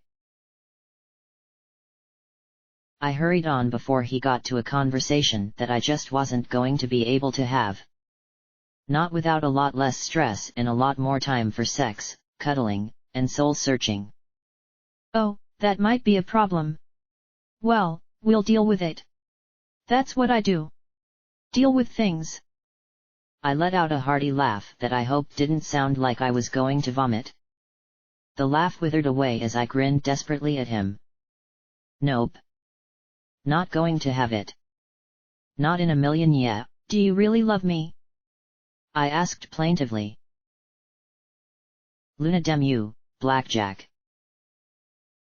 He gaped at me, his mouth moving silently. You heard? He finally muttered, lowering his head so his mane obscured his face. I heard, I said with a sigh as I sat down behind the tank and he joined me, flopping down with a sigh. Love. You. Me. Yeah. I muttered lamely. If you want to put off this conversation till later, I'd be just FE. Yes, I do, he said simply, whacking my emotions across the knee with a baton. While you were gone. Even before you left, I think, a little. He lifted his head and smiled at me. You're not the mayor who lived in '99 anymore, Blackjack. You're different. Better. You know things and you've been through things. So? Yeah. I really think I do. He swallowed hard and then asked, do you feel the same? Love. I sighed and then made a face. I hate that word. Love. Love. We need more words for it. Like the kind of love when you really like a person, and the kind of love when you feel like you would die without them. I slid sideways and rested my head on his shoulder. I don't know anymore. I was in love with Glory. But now I don't know what I had with her. I like you a lot, P21. And losing you. The idea just hurts. Is that love? I don't know. This is new for me too. I feel for you like I felt for him. That's all I can say. He gave a little shrug and kissed my ear. I took a deep breath. Well, I suppose you won't get jealous if I have a three-way with Stygius and his sister. He chuckled. Why would I? I'd definitely like to be there, though. That Stygius has a backside that makes my mouth water. He's so adorable when you nibble him down there too. And he has this tongue trick that makes it feel like he's licking right through you straight to your tonsai. I started to say when a stallion cleared his throat loudly beside us, and glanced over at Big Daddy. The bony old stallion definitely wasn't looking too hot after getting blasted by my old body. Oh, hiya. Come, join us. We were just talking about sex. Oh, I heard, he said with a sigh. But it just don't have the same zing anymore when you need to take a potion to have it. He stared gravely down at me for several seconds. I need you to come join us. We're having a war council. I shared a serious moment with P21, and then we both nodded and got up. Some things were bigger than our love. So, do you believe I'm Blackjack? I asked him as we walked around the hedgerow surrounding the amphitheater. Maybe, he said as he glanced at me with his starry eyes. When I saw you before, it was blood and stars. The other you was just blood. You're nothing but stars. So I dunno what to believe. But you skin is better than the other you demandin'. That's a start. So where are we going? I asked, looking around, not sure where a war council could be held. That big dome thing over that way, he said as he pointed a hoof off to the far side of the amphitheater. I peered through a gap that opened up to the stage and spotted a large grey rotunda also decorated with unicorn stallions. He and P21 kept trotting around, but I stopped and frowned. Hey, it's just quicker to go this way, I said as I trotted out on stage. The pair of stallions gaped at me as I walked out. Why was it so silent all of a sudden? I froze in place as one of Dias's spotlights illuminated me, suddenly aware of dozens, perhaps hundreds of eyes drilling into me. I glanced back at P21 and Big Daddy, the latter with his jaw hanging and the former covering his face with a hoof. In the middle of the stage was a microphone that Homage and Scotch Tape were working on. Both of them stared at me with equally baffled expressions. Time seemed to freeze as I walked slowly over to it. Hi. I said, and from Dias's speakers came my magnified voice, with a squeal of feedback. Scotch tape jumped down and did something to some equipment in the pit in front of the stage, and the feedback died away. Thanks for coming. Really appreciate it. I peered over at P21 as he mouthed something I guessed was get off the stage. It's a fake. Some pony in the crowd shouted. Another one of those damned impersonators, yelled another. You don't even have her cutie mark, guffawed a third. Get her off the stage. Now wait a minute, I said, glad for the authority of the microphone, cutting off the hecklers. I am Blackjack, also the pony known as security. We are all here because this place, this horrible, dangerous place, is our home. It's a home that is under attack by enemies seeking to either control us or destroy us. The heckling died away as I took a deep breath. If I stopped, I'd probably never get going again. All of you know me. For 6 months, I've traveled all over the hoof. Some of you know me personally, others through reputation. A few of you might have even fought against me. I'm that idiotic pony who always tries to do better.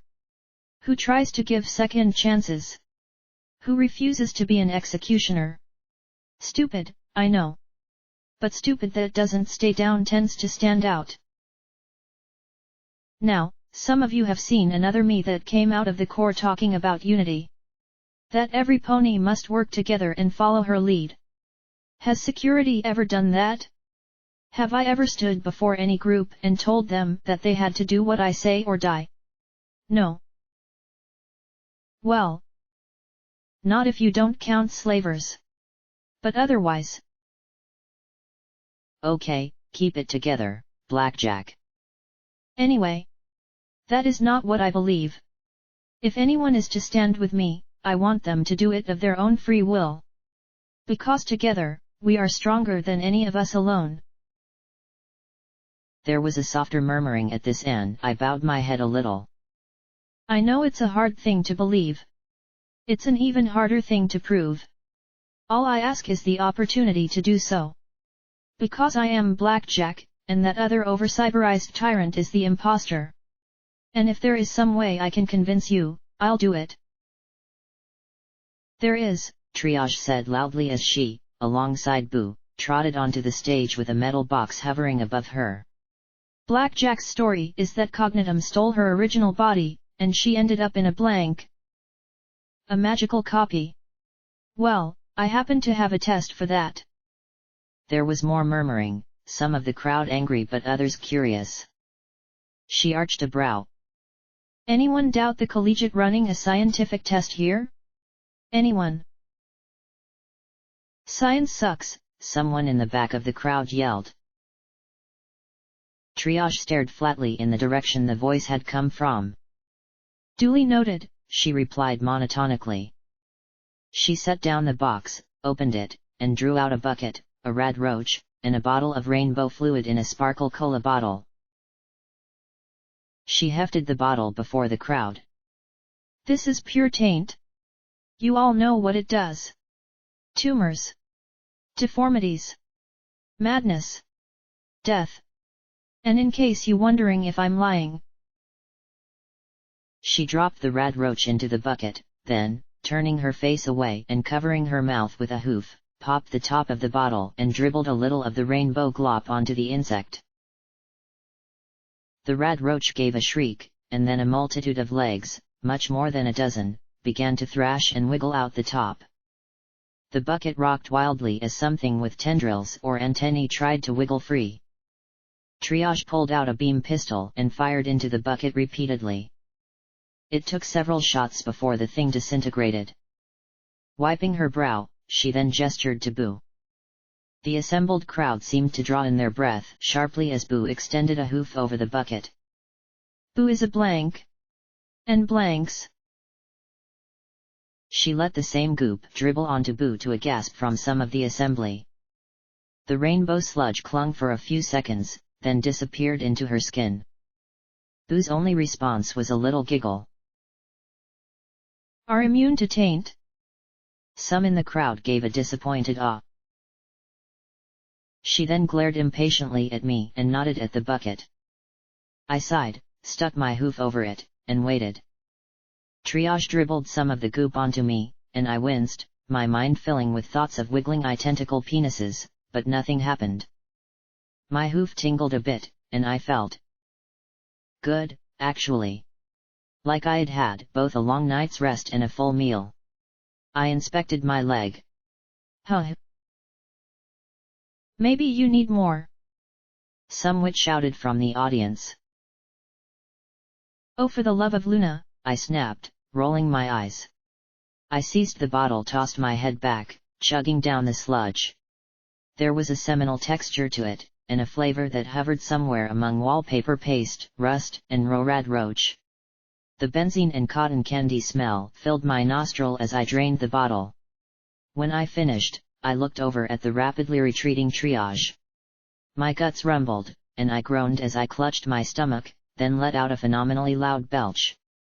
A roiling ring of rainbow gas rose up from my mouth, expanded to slide over the unicorn statues atop the pillars, and transformed them into crude and uncouth depictions of discord. I smacked my lips and peered at the residue sloshing in the bottom of the bottle. Pretty good. A ragged yellow earth pony stallion hopped up next to me, snagging the bottle with both hooves. It's a trick. See? And before I could stop him, he drank the dregs of the bottle. He grinned as rainbow goop soaked into his lips. Triage sighed, putting a cigarette in her mouth and lighting it with a precise beam shot to the tip. That wasn't taint. They put the taint in the bucket ahead of time and used unicorn magic on them statues. He said with a grin that just kept getting bigger on half his face. The left side unzipped along the jaw and then along his throat. Tendrils began to wave from the breach as his stomach started to bulge like a sack of swelling worms. The crowd screamed in alarm as his head seemed to be in the process of turning inside out, his body jerking spasmodically and flipping over backwards. Then Triage unloaded the beam pistol into him as I fell back. Thankfully, the incineration beams took hold and transformed the grotesque mass into a pile of dust. Max charge cartridges. Never bother with anything else, she said idly. She took a pull on her cigarette, looking indolently at the crowd, and levitated the bottle from the dust pile.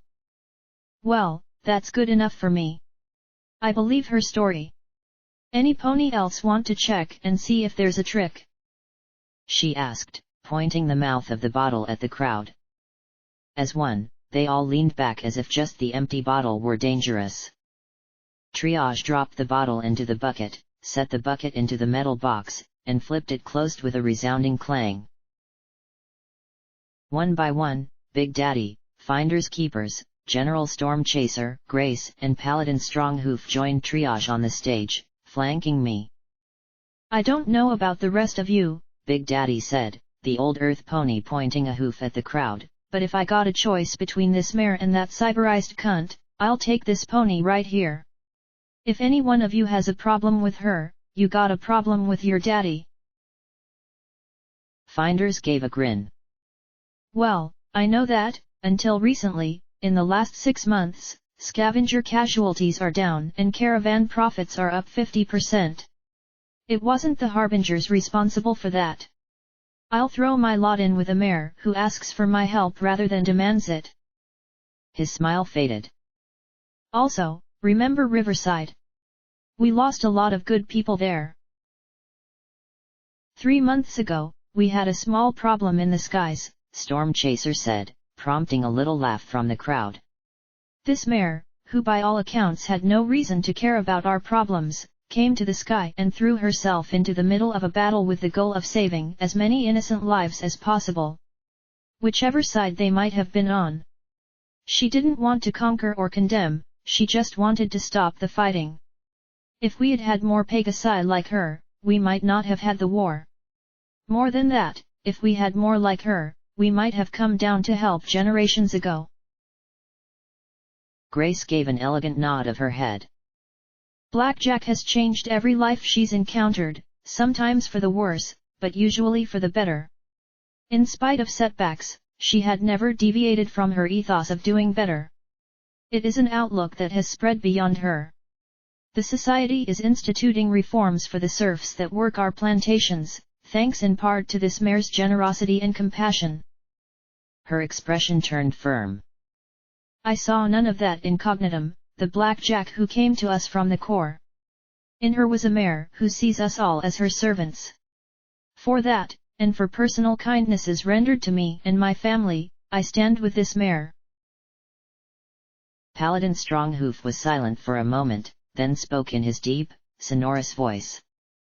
I know the Steel Rangers do not possess a beloved status with most of you. For far too long we hid, safe within our bunkers, protected by technology we denied to others. He lifted his head, his blue eyes hard.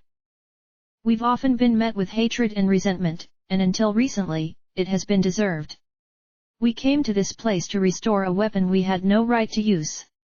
And when we were broken, by her hooves, no less, it was this glorious mare who gave us a new chance at building a future here. He rose to his hind legs, the light making his eyes shine and sparkles appear about his shoulders. Never before have the Steel Rangers encountered such selfless generosity. It is a testament to Triage's magic surrounded the single lock of gold atop the massive unicorn's head and yanked him back down to all fours. Yeah. We get it. Enough of that, she said sourly, taking a pull off the cigarette. Point is, we stand behind her.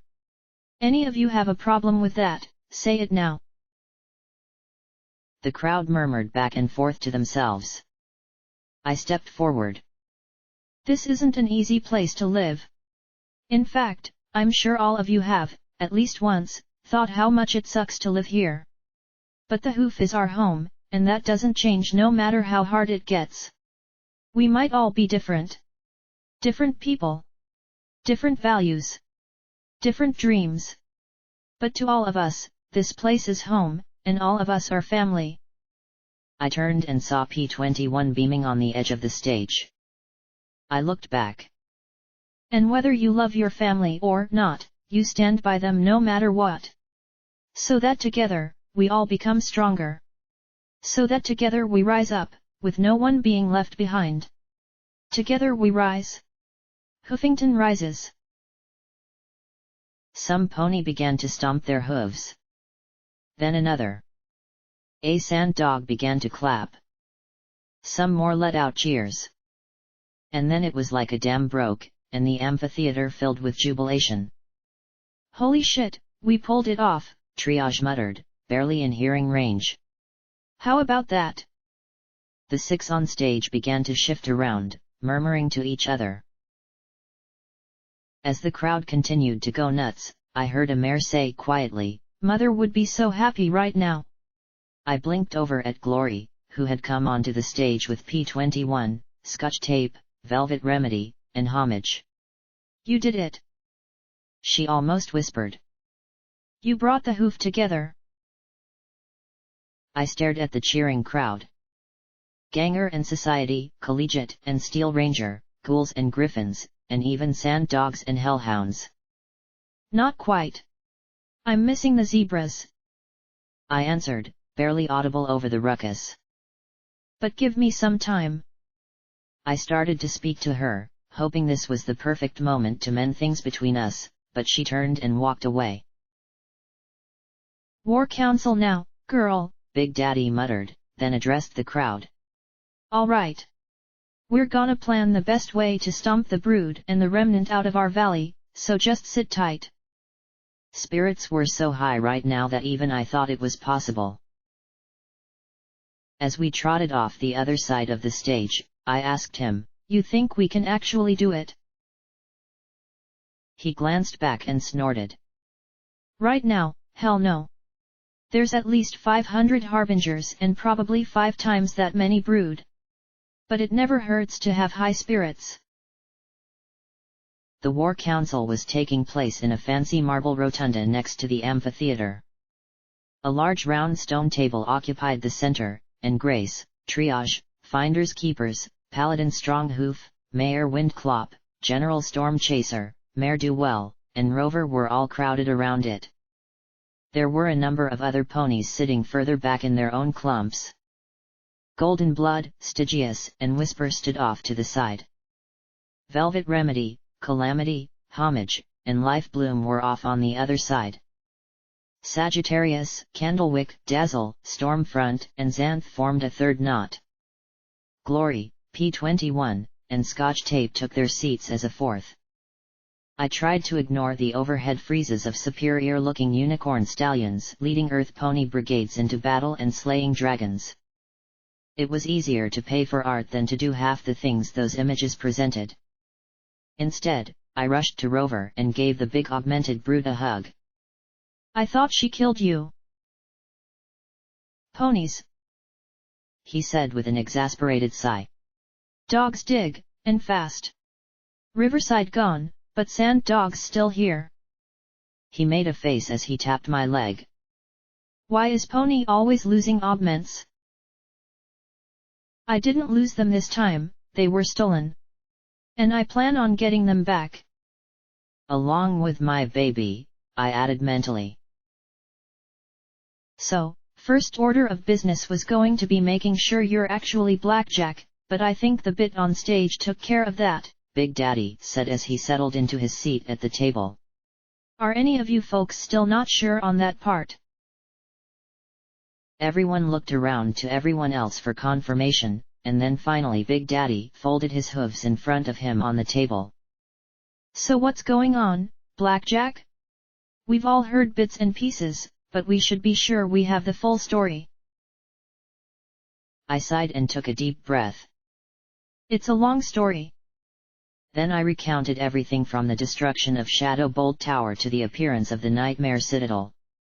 I tried to be as succinct as I possibly could. The only things that I omitted were details about Horizons and about the Eater of Souls. All they needed to know was that Cognitum wanted to fire up an unimaginably powerful machine that would either make her unstoppable or kill everyone on the planet.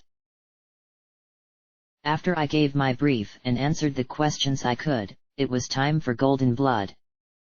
The scarred, sour-faced pony gave a soft-spoken and far more detailed account of where Horizons was, how it worked, when it would align to fire, and how long it would take to impact.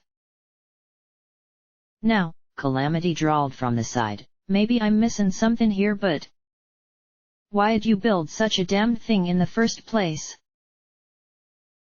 Golden Blood took a deep breath, his mouth working a moment like he was chewing on lemons, and muttered something. What was that? Homage pressed. Because Princess Luna was a complete cunt who had to be stopped before she took over the fucking world, okay? Whisper snapped from next to him. More or less, Golden Blood said with a resigned sigh. Luna had to be stopped if she, or any of the Ministry mayors, became a tyrant. So let me get this straight, Mayor Duwell rasped from inside her helmet. You knew Luna was going completely out of control, and decided that the best thing to do was create a weapon that would kill every pony in the world. Golden Blood threw his hooves in the air. I made a mistake, okay? I screwed up. I was manipulated. I made a bad choice. I am sorry that it's going to kill everyone in the world. Okay? I'm sorry. Sorry. He makes a super weapon to kill every pony, and he's sorry. Mayor Duwell scoffed. Ugh. Whatever. At least that explains all the bits the OIA kept dumping into the MOA and mysteriously withdrawing again. That drove drove Rainbow Dash nuts. She huffed. Well, Rainbow Dash had the least financial acumen of the Ministry mayors. I felt she'd never notice. Golden Blood said with a shrug. Give a mare 2 centuries to figure it out, she muttered. Maybe it was the flux I had just drank, but everything seemed so much clearer and sharper to me. The map Stronghoof had made of the valley was laid out on the table, the red like the outer ring of a target. From Withers in the northwest, it formed an almost perfect circular arc along No Pony's land until it met with the sea on the northeast. Turning golden blood into a punishment piñata wouldn't do anything to stop Cognitum or Horizons, I said as I looked at the council. And that has to be our focus. She's gotta deal with the legate.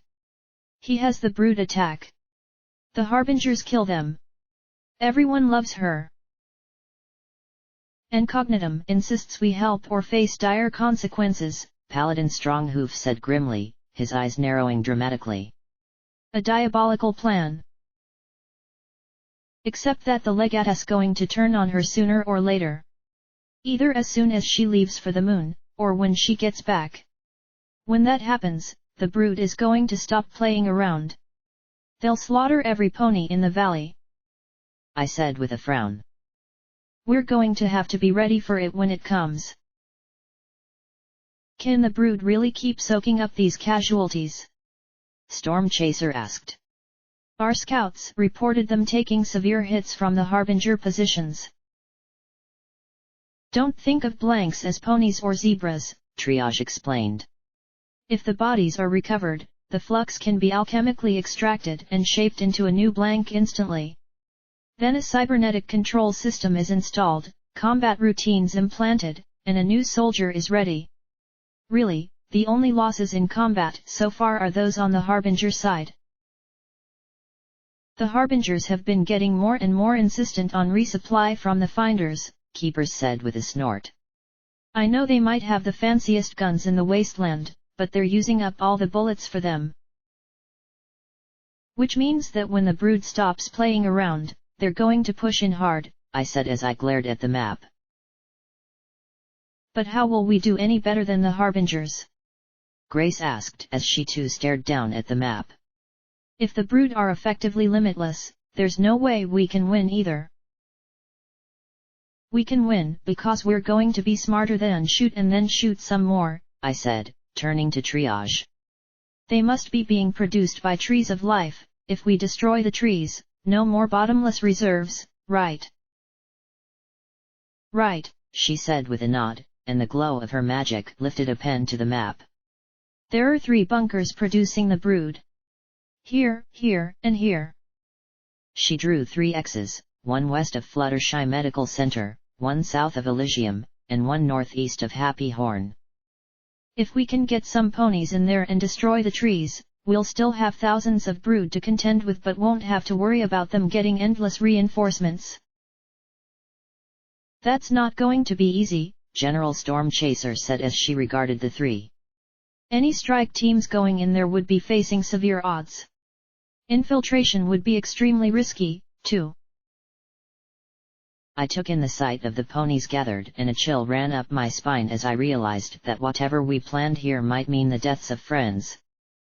Leave it up to the Zodiacs, Sagittarius said. We'll take out those bunkers. Tough as you guys are, you can't take all 3, Dazzle said. The Reapers can get in there and tear down a bunker or 2. Right, Big Daddy. The old Earth pony chuckled and nodded. Candle, Stormfront, myself, and a few others should be able to get in and out without too much trouble. For a moment, Sagittarius seemed ready to argue, but then he smirked. Bet we get our bunker first. You're on, Candlewick rasped with an eager grin. Xanth shifted and fidgeted. Well, I mean, we're not Reapers or Zodiacs, but my friends and I should be able to get the 3rd. 24 ponies stared at her, and the stealth suit she wore chirped an uh-oh. Who are you again? Triage asked, arching a brow. This is Xanth, I said as I trotted to her. She and her friends took down Red Eye's forces at Paradise Mall. How are you doing, Xanth? Cursed, she replied with a tragic sigh. But well. I am glad you are still alive, maiden.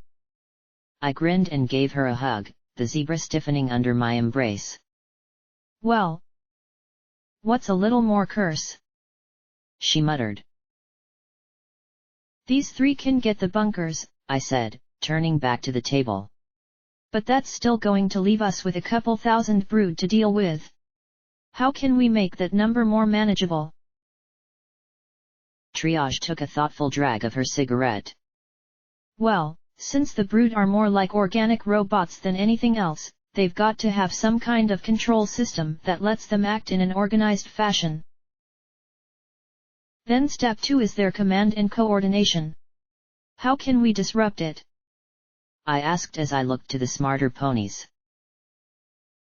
They've got to be using some kind of broadcast system. Maybe even the mass abs. Homage said as she peered more closely at the map. I used every backdoor code I know, and I still couldn't get control of the valley's towers. Some pony has installed a soup bruiser that's locked all root privileges system-wide, and I don't have the time or expertise to remove it. So we can't shut them all down at once. If we could jam it, though, then instead of facing one monolithic force, we'd be fighting thousands of isolated cyber zebras. Much more doable. I turned to Mare Duwell. What do you think? Sabotaging the enemy's communications? Sure. Flyers could do it. We can't use the mass abs anyway, might as well deny them access too. No big. Mare Duwell said casually, getting a curious look from Golden Blood. The purple-armored mare straightened a bit. We'd need some help for the fire teams disabling them. Why not just destroy them with one of those raptors? Whisper asked. Boom. Gone. Problem solved. Aside from the fact that Cognitum might have 2 raptors of her own, Storm Chaser said, if we destroy the towers, they'll go to a network of smaller broadcasters. If we can jam the airwaves with garbage, they won't be able to fall back on secondary broadcast systems. We'll need some designated channels for our own communications, of course. What about the legate himself? Calamity asked. Seems like one good shot'll take the head off this here serpent. The legate. I paused, thinking of how to best put it. He's immortal. Shooting him in the head won't kill him. I know. I tried it already. Calamity, Velvet, Homage, and Lifebloom gave sickly smiles before they took in the utterly grim looks on every pony's face. Y'all are serious? Y'all got folk out here that won't die.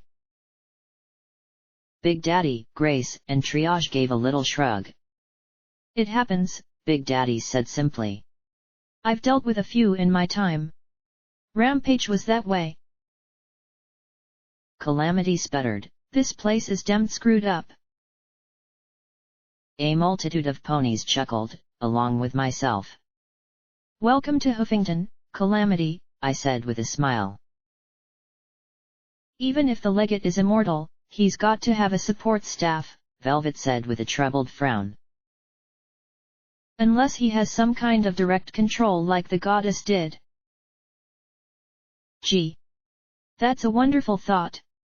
While he is immortal, though, I don't think he has that level of control, or will. I was in Unity. The Alicorns had their own semi-independence while in the hive. If the brood are acting as just organic robots, then it's different. So some pony has to be actually supporting the combat troops. The remnant is handling it, Sagittarius said, but then the green unicorn frowned. Though I can't say they seem to be all that happy about it. So we just go behind the lines and wipe out the zebras. Simple. Whisper said with a happy shrug. Not so simple, I said firmly, before Velvet Remedy could object. The remnant are victims of the legate incognitum too. We need to get in touch with Lancer and Sakashi. They have to be working on this. Velvet Remedy seemed very approving of my comment. Even if we don't directly target the personnel, we should try to take out their weapons, Stronghoof said, pointing to the southeast corner of the map. They're bringing weapons from Dongbei by the cartload to a depot here, southeast of the Luna Space Center. It appears to be their base of operations. He glowered at the paper. Short of using a balefire bomb or mega spell, any attempts to wipe it out will be dearly paid for. Still, an unarmed brood is a lot less dangerous than an armed one, Storm Chaser said, then thumped her hoof on the table. Damn you, Hoarfrost and Afterburner. A few raptors could take out that depot easily if they didn't have to deal with enemy aircraft. Since when is anything easy for us? I asked with a wan smile. How many raptors do we have? 3 that are combat capable, the Sleet, the Cyclone, and the Gale / ahem, the Rampage. They need at least another month of love and care to call them combat ready, though. The Castellanas. Well. Storm Chaser shook her head. She won't drop out of the sky, but that's about it. What about attacking Dongbei directly? Grace asked. Could that draw them off? Is it even possible? If we had had the HMS Celestia, possibly. Strong Hoof blew through his mustache. Since we don't. The Legate probably wouldn't care, even if we did. He's concerned with this battle. He wants to wipe us all out and call it a day. I said with a frown. Storm Chaser regarded the map. We're going to have to pull back defensively. Concentrate our vulnerable populations into more easily defended camps and keep a line so the camps don't get cut off. She reached down and tapped the map.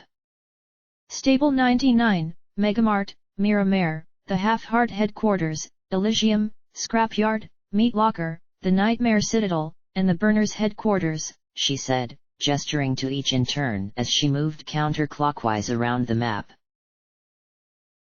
Finders Keepers rubbed his chin. And if we can't hold those, we're going to need somewhere to fall back to. Stable 99 and the Citadel have stable doors to hide behind, Whisper pointed out. Right. So their fighters can fall back and keep fighting. Big Daddy nodded. The Iron Mare Station on the bay is another place we can fall back to. Our arena. The Skyport. The Collegiate. And Chapel. Triage sighed and tapped the end of her cigarette on the table as she regarded me coolly. Any chance we could hold out in the core? It was made to be a fortress. No. I shook my head. It's a death trap. The enervation will liquefy you in a few seconds. As far as I know, that's the plan. Push us all the way into the core and call it a day. Well. It's going to be brutal. We're completely surrounded. We're going to need more fighters. Lots more. Storm Chaser said as the grey Pegasus glowered at the map. This is shaping up to be an organizational nightmare. I sighed, tapping my hoof against the floor, before looking over at Velvet. If we just had Little Pip to help us coordinate things, we might. Wait. Strong Hoof, how many broadcasters did they get out of Shadow Bolt Tower and take to Stable 99? A few hundred, he said, and then his eyes alighted. Ah.